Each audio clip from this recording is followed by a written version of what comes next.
Hello साथीहरु, अब चाहिँ मैले किचनबाट भ्लग सुरु गरिसकेको छु। अब आज चाहिँ कान्छा काकाको बिहे छ हैन, अँध्यारो छ साथीहरु, नरिसाइदिनु होला। आज चाहिँ कान्छा काकाको बिहे भन्दा पनि टिका टालो यसो गर्दिने रे। हामी पनि आज आएको, मुनि खसी डाल्दै हुनुहुन्छ। हामी चाहिँ यहाँ माथि अब ब्रोइलरको मासु पकाउँछौँ। यहाँ दाल पाक्दैछ। मम्मीले बसाइदिनु भएको दाल चाहिँ मम्मीले बसाइदिएर जानु भएको छ। अब प्याजहरु काटेर मासु हाम्रो दिदी पहाडमा आएर घरमा चुल्हामा खाना नपकाउने मान्छे यहाँ आएर के गर्नु, अब कर्मको फल खानै पर्यो। म चाहिँ यहाँ चिकन पकाउन लागेको छु ब्रोइलरको।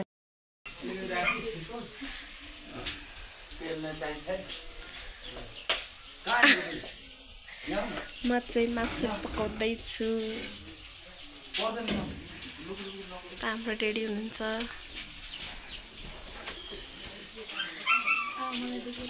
देखाइरहन्छु।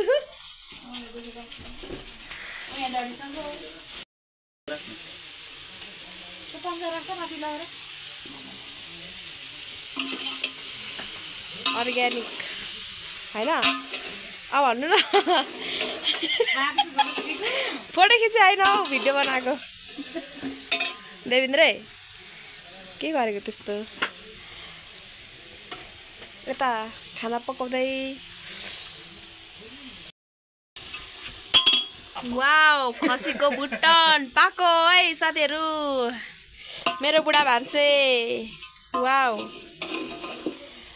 पहाडको खुवाई चाहिँ यस्तो छ है साथीहरु। हाम्रो भेडा चाहिँ यता हुनुहुन्छ। हेलो भनिदिनु न। कान्छो छोरो मेरो देवर।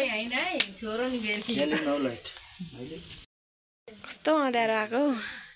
बिहे कार्यक्रम हुँदैछ हाम्रोमा चाहिँ। यता नयाँ बेहुली हुनुहुन्छ, भित्राउने कार्यक्रम।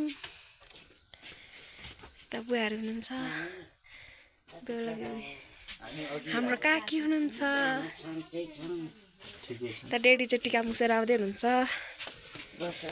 बेहुला बेहुलीको लागि। बेहुलो यता बेहुला बेहुली हो।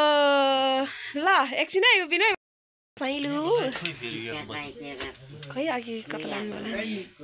नमस्ते हजुरआमा, चिन्नु भयो? छोड त्यो धुलोमा जस्तो चपला रे के हो उताको बत्ती बाल्नु।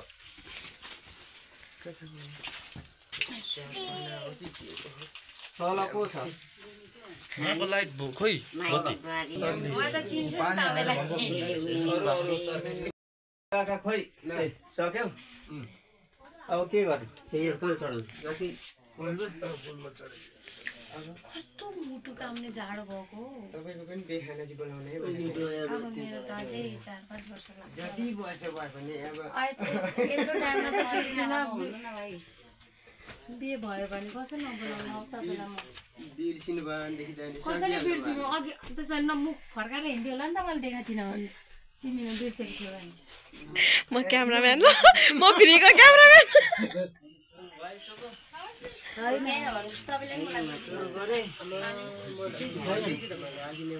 बेला बेली चाहिँ बसे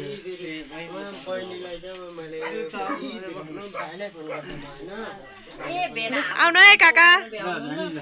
फोटो फोटो खिचेको होइन मैले त यो।